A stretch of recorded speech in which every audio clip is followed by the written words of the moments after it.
దాడి చేసిన వాళ్ళకేమో ప్రమోషన్ వచ్చింది. ఏమొచ్చింది ప్రమోషన్? మీరే అంటున్నారు కదా రాజ్యాంగబద్ధంగా గ్రంథాలయ చైర్మన్ గా చిన్న సన్మానం ఏదో జరిగింది. ఏమండి చిన్న సన్మానం ఏదో జరిగినట్టుంది అంతే. చైర్మనే ఆవిడ మన ఏదో పెమసాన్ గారి సన్మానం ఏదో రమణయ్య గారు మీకు పదే పదే చెప్తున్నా. ఓకే ఓకే ఓకే ప్రమాణ స్వీకారం. ఓకే కంటిన్యూ చేయండి సార్. అదే ప్రమాణ స్వీకారం చేశారు సార్ ఆవిడ. బేసిక్ ఏంటంటే దాని ప్రమోషన్ కిందే చూడాలి. ఓకే రెండోది ఏంటంటే బేసిక్ గా ఆయన గుంటూరు జిల్లా అధ్యక్షుడు కాబట్టి ఆయన కర్మకాలి ఆయన గుంటూరులోనే ఉండాలి.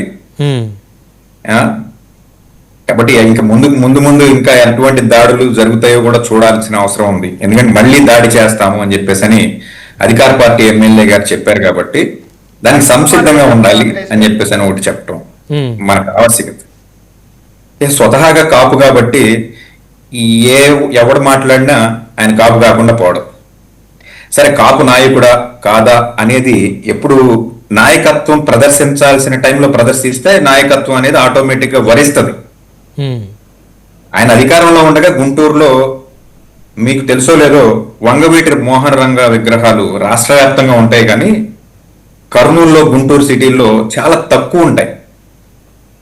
ఈ రోజు కూడా కర్నూలు సిటీలో వంగవీటి మోహన్ రంగ విగ్రహాన్ని పెట్టడానికి గట్స్ ఉన్న నాయకుడు లేడు అక్కడ బలిజ సామాజిక వర్గంలో.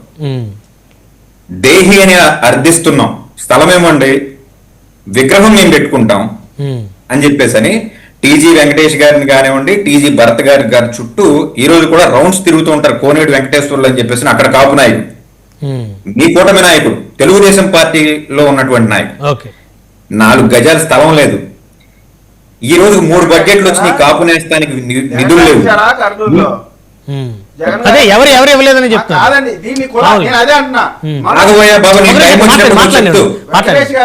అంబటి రాంబాబు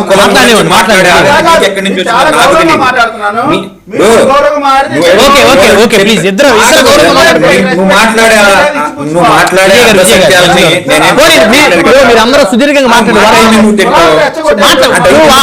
ఏం చెప్తా చెప్పండి, వారి యొక్క అభిప్రాయం చెప్పండి.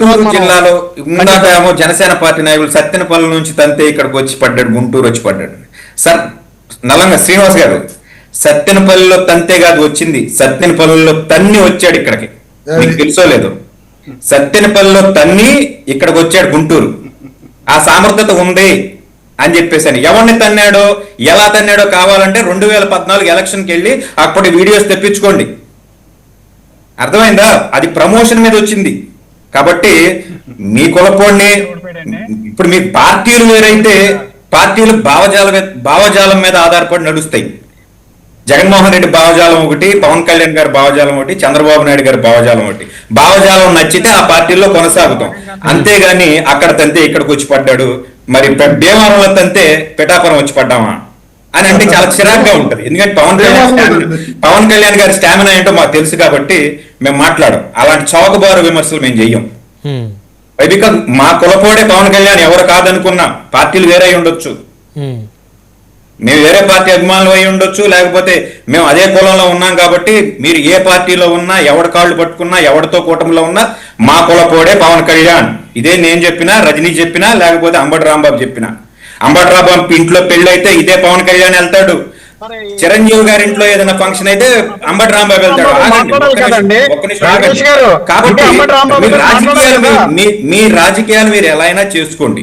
ఇవాళ మీ కూటమికి నిరంతరం పనిచేసి కూటమి అధికారంలో పవన్ కళ్యాణ్ గారు వస్తే మనకి రాజ్యాంగంలో 9వ ఆర్టికల్ సవరణ ద్వారా మనకి రిజర్వేషన్లు వస్తాయి అని చెప్పేసి హరిరామ జోగయ్య గారి మాటని ఆయన మనవడు 24 hours పనిచేశాడు. ఇవాళ ఫేస్బుక్ లైవ్ లో పెట్టి ఈ కూటమిలో 2 సంవత్సరాలు అయినా కాపు కార్పొరేషన్ లో లోన్లు రావట్లేదు, భవిష్యత్తులో కూడా మీరు ఆశించకండి అని చెప్పేసి పెట్టినటువంటి ఒక పరిస్థితి.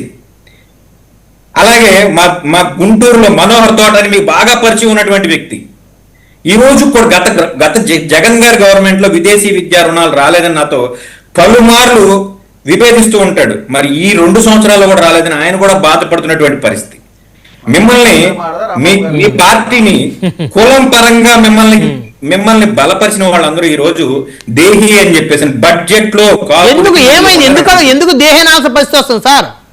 ఎందుకు ఎందుకు వస్తుందంటేనండి, ఇప్పుడు ఒక సంవత్సరం బడ్జెట్ 3 లక్షల కోట్ల బడ్జెట్ బ్రహ్మనాయుడు గారు, 3 లక్షల కోట్ల బడ్జెట్ లో 3,000 కోట్లు కూడా రాకపోతే బ్రహ్మనాయుడు గారు, 3,000 కోట్లు కూడా రాకపోతే కాపులు విదేశీ విద్య లేదు.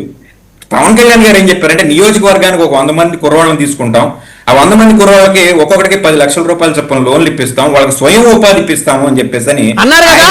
పలానా కులం వాళ్ళకి ఇప్పిస్తామన్నాడా పవన్ కళ్యాణ్ గారు?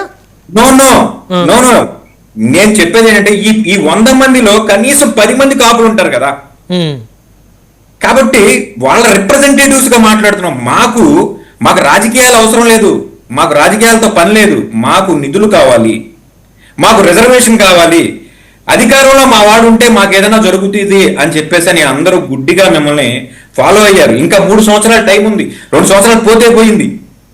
అది ఎలాగో నిన్న జరిగిన కాలాన్ని వాళ్ళు తీసుకురాలేం. మిగతా 3 సంవత్సరాలన్నా ఏదన్నా చేస్తే మా బతుకులు మారుతాయి అని చెప్పేసి అని చూస్తున్నారు. ఆరోగ్యశ్రీ బ్రహ్మనాయుడు గారు మీకు బాగా తెలుసు, నా తండ్రికి క్యాన్సర్ వస్తే ఆరోగ్యశ్రీ లేదు ఆంధ్రప్రదేశ్. నా తండ్రిని నేను కోల్పోయాను, ఆ బాధతో చెప్తున్నా. కాబట్టి జగన్మోహన్ రెడ్డి ఉన్నప్పుడు ఉన్నాయా అని అడగండి, అప్పుడు ఉన్నాయో లేవో పక్కన పెట్టండి. ఇప్పుడు మీ ప్రభుత్వంలో మీరు చెయ్యడానికి వచ్చారు, అతను చేశాడా లేదా అని చెప్పడానికి రాలా, అతను చేయని పనిని మీరు చేయడానికి వచ్చారు. ఆరోగ్యశ్రీకి నిధులు లేవు, ఈ రోజుకి డిస్పెన్సరీలో మందులు లేవు వాటికి, ఎందుకంటే జనాభాలో ఎక్కువ మంది చచ్చాం కాబట్టి కాపులు ఆయన ఏదో అంటున్నారు. రజనీ గారు చెప్పినా లేకపోతే అంబటి రాంబాబు గారు చెప్పినా కాపులు తాగుబోతులు, లేకపోతే కాపులు కాస్త మాంసం ఎక్కువ తింటారు. ఎస్ నేను కూడా అంటున్నాను, ఎందుకంటే మేము జనాభాలో ఎక్కువ మంది ఉన్నామండి. తప్పు జరిగినా మంచి జరిగినా మా పాత్ర ఆగబోయా నువ్వు ఎందుకు మాట్లాడుతావు? నువ్వు ఎవడో కాపుల గురించి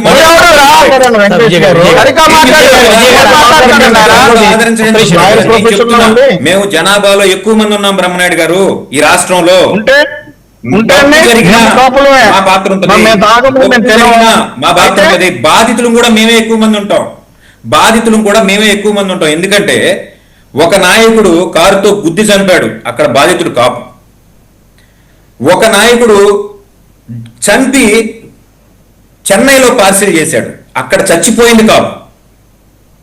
ఇంకొక నాయకుడు ఇంటి మీద 6 గంటలు రాజకీయ రాజధాని అయినటువంటి విజయవాడ, గుంటూరు నగరాల్లో 6 గంటల పాటు ఒక మాజీ మంత్రి మీద దాడి జరిగిందంటే మరి ప్రభుత్వం ఎలా ఉందనేది కాసేపు పక్కన పెడదాం. శాంతి భద్రతల గురించి విశ్లేషించేంత అర్హత మాకు లేదు.